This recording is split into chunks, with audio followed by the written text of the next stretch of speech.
What's it mean to get a chance to go back home to play hockey in this first round, and ironically the first ever time these two clubs have met? It's very exciting. You're never really cheering for one team or the other, but when I saw it was Bridgeport, it's a place I've never played there actually myself, but driven by it probably 1,000 times in my life, and it'll be exciting to be there, close to friends and family, and it's always fun to go back in your home state. What was the reaction by your family, mom and dad, and I guess brothers, knowing that you were going to come back and they're not going to have to travel too far to get to see little Ben play? Well, my dad was very excited, but then he said, "Oh, but I have a university event and I can't come." So, so maybe Sunday. It's exciting. I have two brothers that are in New York City this weekend, so they'll come up maybe for Sunday's game also, and it'll be fun to have them in the crowd.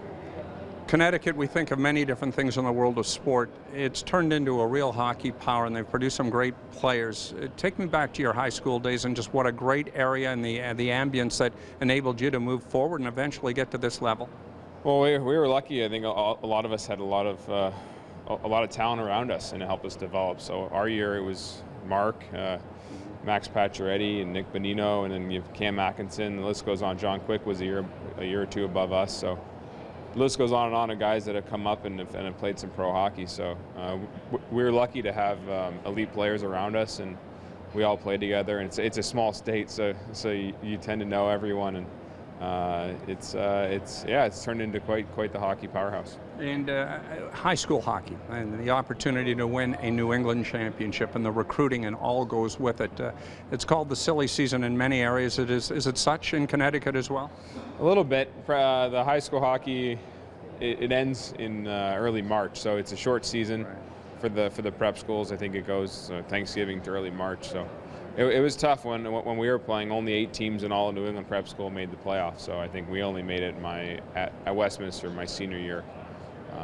But I think Mark went on to win that year, the whole thing. But a lot of talent. It's kind of where you need to go in New England if you want to play at a higher level. The prep school hockey has always been a higher level than the public schools. So we're all lucky enough to be able to play there. Let's go back to regional NCAA greatness, Boston College, Yale, and I guess you're playing Mark Arcabello, and it was a heck of a game, 9-7, and he was all world that day. He was all everything that day. Everything he touched went in the net, and we were lucky that they had a rough night by all 3 of their goalies, and we were able to put 7 or 9 up. So, but yeah, Mark was watching him it was pretty impressive that night, and he's had a lot of success in college and since, and it was obvious at that point that he was going to have a solid pro career.